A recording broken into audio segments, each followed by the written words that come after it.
Aunt Jennifer. Aunt Jennifer's tiger कक्षा 12 की course में शामिल सबसे अंतिम पोएम है। इस पोएम को 3 स्टेंजास में लिखा गया है। तीनों स्टेंजास अलग अलग थीम पर बेस्ड हैं। तीनों स्टेंजा में अलग अलग बात कही है। इसमें आंट जेनिफर एक ऐसी औरत है जिस पर अपनी शादी का बंधन बहुत भारी पड़ रहा है और उस पर अपने पति के द्वारा बहुत अत्याचार किए जाते हैं। ये कह सकते हैं कि वो अपने पति के अत्याचारों ये उसके आचरण की वजह से बहुत अधिक आतंकित रहती हैं, बहुत अधिक डरी हुई और सहमी हुई रहती हैं। और किस कदर वो अपने पति से डरती हैं, इस बात को इसमें डिस्क्राइब किया गया है। यह हम स्टेंजा वाइज हम इसको डिटेल में समझने की थोड़ी सी कोशिश करेंगे। पहले स्टेंजा में आपको बताया गया है कि आंट जेनिफर ने एक पिक्चर बनाई है, एक वॉल पेंटिंग बनाई और उसके अंदर आंट जेनिफर ने कुछ टाइगर्स बनाए हैं, उसके बारे में बताया जाएगा। और दूसरा जो स्टेंजा है, उस दूसरे स्टेंजा में पोएट ने आंट जेनिफर का खुद का डिस्क्रिप्शन दिया है कि आंट जेनिफर किस तरह से हैं।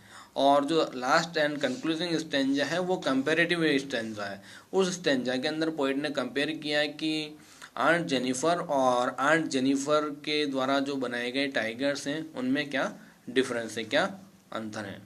So now listen carefully that in the first stanza, पहले स्टेंजा में कवि बताता है कि आंट जेनिफर ने जो टाइगर्स बनाए अर्थात उसने एक पेंटिंग बनाई, उसके अंदर एक जंगल का सीन दर्शाया गया है। उस जंगल के अंदर पेड़ों के नीचे, हरे भरे पेड़ों के नीचे कुछ टाइगर्स आंट जेनिफर ने बनाए हैं जो कि घूमते हुए दिखाई दे रहे हैं।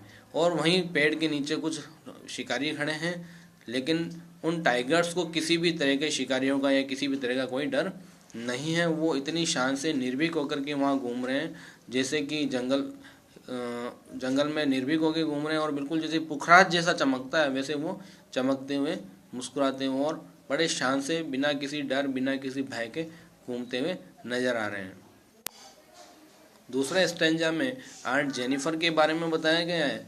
आंट जेनिफर जो हैं वो इतना अपने पति के नाम से डरती हैं कि जो हाथी दांत से बनी हुई सलाइयाँ जो होती हैं उनके कपड़े बनाते समय उससे हाथ की सलाइयाँ भी नहीं खींची जाती और उसके हाथ उसके पति के नाम से कांपने लगते हैं। वो उसमें इतना डर बैठा हुआ है। और अंकल के साथ जो शादी का बंधन उसके पास आ गया, वो शादी का जो धागा है, बंधन है, वो उसके कमज़ोर हाथों पर बड़ा भारी पड़ रहा है।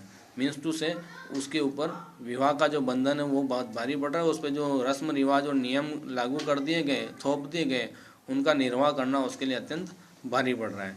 अब हम चलते हैं अंतिम स्टेंजा, जो लास्ट स्टेंजा है। इसमें पोएट ये कहता है कि एक तरफ आंट जेनिफर के टाइगर्स हैं जो इतना निर्भय होकर के, निर्भीक होकर, बिना डरे किसी के, और वो जंगल में इतना आसानी से अच्छे से विचरण कर रहे हैं। दूसरी ओर आंट जेनिफर खुद हैं दूसरे स्टेंजा में, जो अपने पति के नाम मात्र से इतनी डरती हैं कि उससे हाथी दांत की सिलाइयाँ भी नहीं खींची जा रही हैं।